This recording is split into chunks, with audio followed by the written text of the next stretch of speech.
All right, so I guess I want to go ride and ramble. I guess that's what I'm going to call this.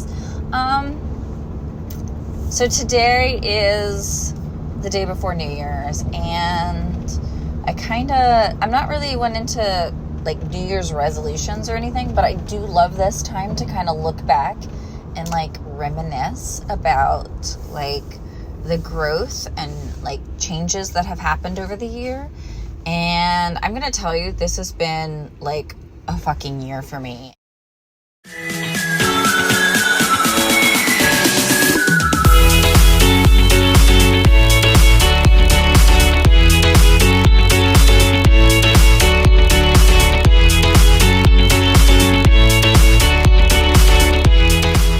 And I didn't even see it coming. And I think that's probably what's so awesome about it. I was like, I did have some goals, but I really didn't expect a lot of the changes that did happen.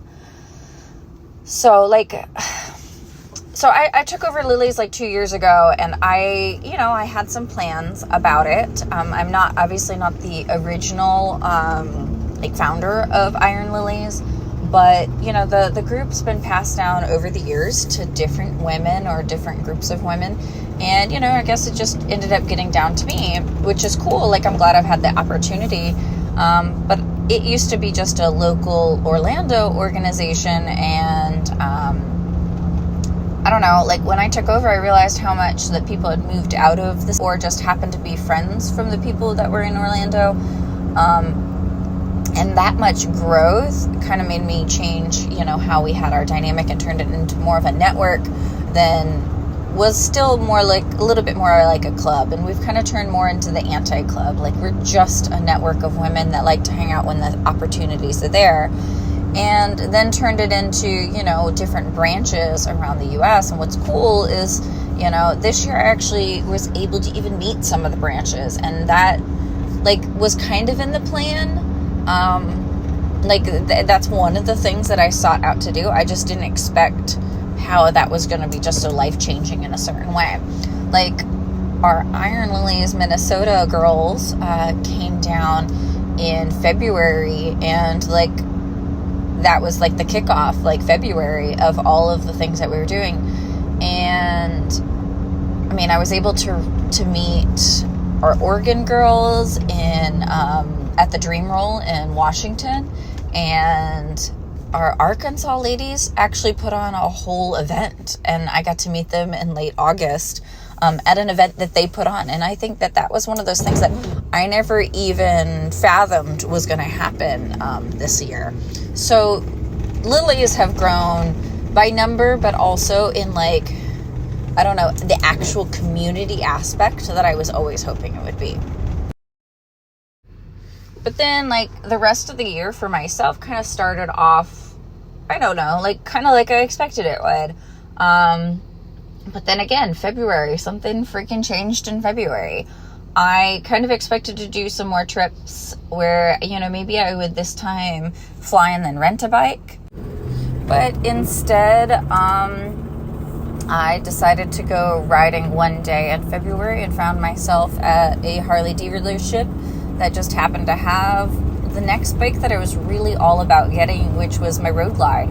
And it was ugly and had fishtails and some total douchebag mirrors when I bought her. But then I had an idea, and I really wanted my purple Road Glide, so I took up the biggest bike that I had ever taken apart, had it painted, changed some things, and turned it into something that I was able to do stuff with past where my fat boy was going to allow me. And in the 8 weeks, I kind of learned how to really take a bike apart even more than I had taken the Sporty apart and such. So that was a really cool experience, but that definitely springboarded me to the other things that I wanted to do for the year, and totally changed, I guess, where I felt like maybe I could actually go and ride. And the first, I got her back together in 8 weeks. So by then it was almost May, since I got her the first week in March, which I was able to take her to Bike Week, or at least the first week of Bike Week. in her all orange fishtailed glory. And then I took her apart. And 8 weeks later, and almost the beginning of May, she was back together and just cool as hell. I still didn't have but the seat that came on her, mind you. And I convinced one of the girls down here, Stacy, to do a long distance ride with me. And actually, that was my first long distance with anybody besides myself, which was kind of cool because I wasn't really sure that too many women were down to ride tank to tank and from like dawn to dusk. And this chick was down for all of it. And so we rode up to Tennessee for She Rides. We did stay in North Carolina a day too, just to kind of like enjoy North Carolina because it's cool.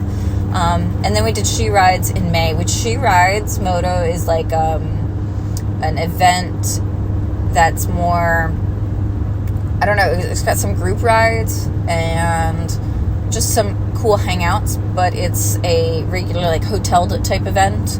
I guess we could have camped if we wanted to, but it was pretty cool. Like the first day's rides though, however, honestly, it was terrible. The first day's rides, there was points where I was just thinking about just leaving and going on my own. And I'm kind of glad I didn't. This kind of pushed me past where I was comfortable for a second on how group rides are handled. But then the following day, we're rolling 40 deep, and she kept us together and took us on some roads that I would have never seen and some places that I would have never stopped at. So the experience as a whole was actually really, really good. But that first day was a little rough, yo. So, and after She Rides in May, in June, Stacy was crazy enough to go with me to the next trip that I wanted to go on, which happened to be Babes Ride Out East Coast, which was in New York. Now, I had been to New York before in like Niagara Falls area, but I wasn't aware that most of New York is actually just as cool as Niagara Falls was. So I actually really, really loved that trip. And I loved that Stacy was still down to ride however I wanted to ride. So that was cool to actually really find another woman that wanted to ride with me like that. And what's cool is we went to a completely different event. This one was an all-women's motorcycle camping event, and this is where I truly fell in love with camping again. Now, I had camped as a child, but as an adult, I had not, and especially not on my motorcycle. That just wasn't really something that I had thought about the same way, at least not yet. I did think I needed the catalyst of some form of event to get me to do that. And then that event was definitely a different crowd of women. Women come in a whole variety, just like men do. And that was a little bit more on the, I can't say wild side. These were the younger crowd, I think, for the most part, compared to She Rides. Felt a little bit more mild and like to hang around and sit by the bar type of women. These girls, they had a grand old time, and while it pushed me a little bit out of my comfort zone, I loved that Stacy allowed me to be the observing creeper from our campsite the majority of the time. But this also did give me the opportunity to ride on that Pan American Harley Davidson. I really like your Pan American, but it's out of my price range. But it's what kind of pushed me into wanting more of an adventure style bike. I have a weird goal of I want to see all 50 states on two wheels, and this year I was able to hit 35 states, which is kind of crazy. And now quite a few of them I'd already been to before because, I already live in the Southeast, but it put the idea of Alaska a little bit more on that front burner than the back burner it's been on. And I would love to ride from Key West to Alaska. And I really do believe that an adventure bike is the more appropriate bike for that. Adventure touring, first of all, I do think is kind of the next thing. But I think it's, with some of the roads that Alaska has and moving into the Arctic Circle, that my Road Glide's not the appropriate one. So it did push me into there's at least one adventure bike that I can touch. I am 5'3", and those short legs are not really adventure bike legs. And it did give me that like a little bit more of a push that made me know that I would love that type of handling and, you know, just the opportunity to actually make this goal happen for me. So, Babes Ride Out was definitely an interesting experience. And even though it was really a lot colder in some of the mornings than I wanted, I'm really glad that we went up there. And then August. And I'm going to tell you that the person that left in August to do this cross-country ride is not the person that came home. And I didn't see that coming. I mean, I feel like I've always been a reasonably independent person. But that, I think it gave me just a completely different perspective on if you have a goal, just go do it. You can. And be a little scared, but do it anyway. I had 10,000 miles planned in 19 days. Even if you do long distance riding, you know that's not a short amount of time. And that's not all highway either. So realistically, I really was riding almost every day from dawn to dusk. I know it's crazy, but it was the coolest thing I've ever done. That experience totally made me know how self-sufficient I can be in camping and riding on my own and troubleshooting. Thankfully, not too many crazy things happened. I guess the most crazy thing happened after, you know, like Stacy and I met up on the last like 3 days of this trip. But realistically, the most of that trip was solo and just life-changing. It's made me realize that crazy ideas like riding to Alaska really are realistic for me. And while it's not going to be an easy goal and task to do, now I know I can do it. And I just look forward to being able to set those goals a little bit higher than I guess I ever really thought that I could do. And also with that said, knowing that if I can do it, I'm pretty sure most people out there have the means to pull this out of themselves and do it too. So I really like that. I think that this experience, and if I get to share it a little bit more, will be helpful for others to kind of see what just people are capable of. Then coming back to Florida, I actually had a different perspective on where I guess I wanted to start seeing things go. And I mean, I've always do believe that empowered women empower other women, and I've really tried to live that. And I guess I've started a different mindset on really believing that we can all put our minds to certain goals and obtain them. So I've been lucky enough to help Angie and her beginning real riding experience, and this has kind of brought me to some of my goals for this next year. My next year for Lilies is pretty simple. I do want to continue the growth that we already have. I want to develop a little bit more community within some of these branches, and then hopefully grow some, like city branches, because that was ultimately the goal. Is we're a network, and I want to not feel like you're part of one group and like I'm only Iron Lilies in Orlando versus Iron Lilies in Tampa. No, I want everybody to be under Iron Lilies as an umbrella, and then you're under your state, and then under your city, so you can network with all the other women around, and it doesn't feel so segregated from one group to the next.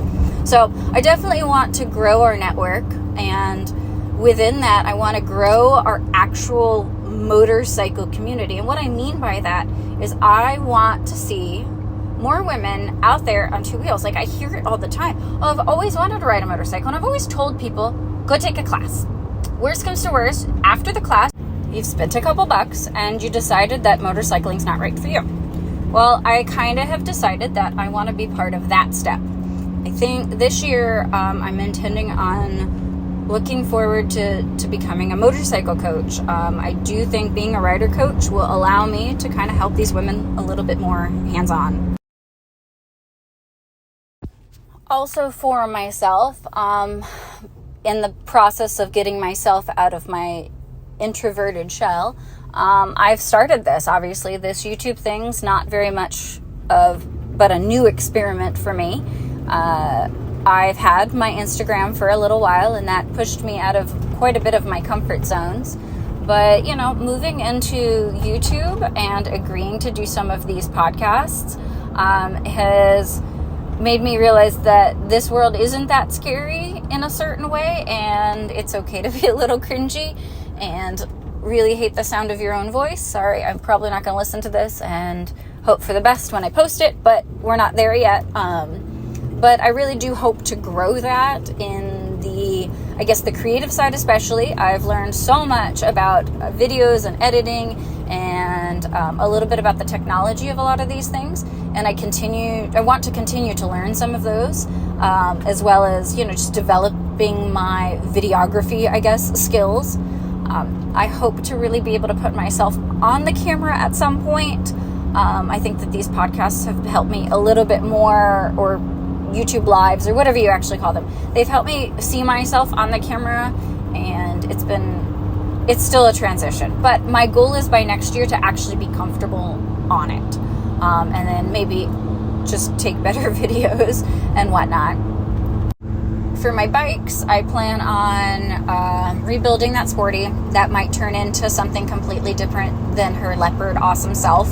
But we'll see. Since I got the Fat Boy back up and running, I think it's back onto focusing on the Sporty and some, minor upgrades with my Road Glide. The Road Glide does need some, not maintenance-y things, but we have a minor oil pan leak and a couple other things that I have to address. And I do think I need to upgrade the suspension before my next long ride. After she's packed down, the suspension that I have on it is just really not cutting it. And I guess I need to look more into my options there.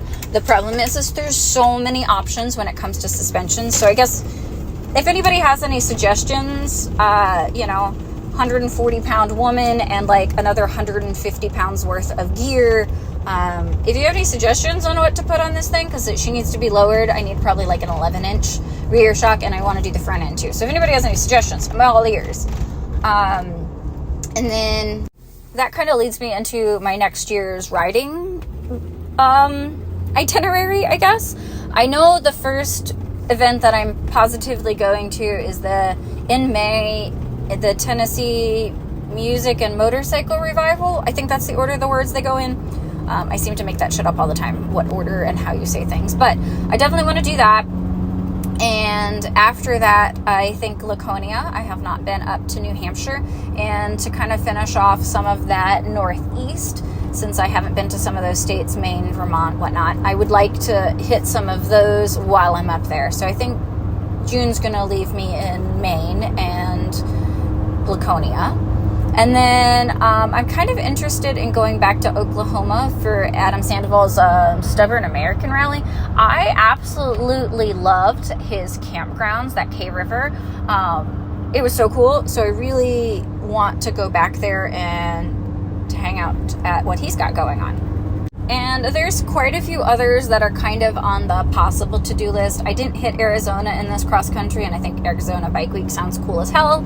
And I really would love to go back to Moto Mama in Arkansas, because my Arkansas girls are just killing it up there, and I'm so incredibly proud. And also the event that they're running this next year sounds cool, so kind of just want to be there for that. So Alaska was probably going to be a 2024 gig, since I got to get my shit together before I try to do that trip. But beyond that, I'm just really excited about this next year. And hopefully in 365 days, I will come back and tell you guys how freaking awesome it's been and have even bigger life goals for it. But thank you guys. I really appreciate this community. Has so much support, and I'm really taken back by it sometimes. I don't really know how to thank all of my girls and the Iron Lilies, and local and far and wide, my support at home, and then some of you random people that have just reached out and become just real genuine humans that I can't believe I've been able to connect with, and I value that beyond words can describe. So I just really appreciate you guys, especially if you're listening to my rambling and riding right now. Thank you.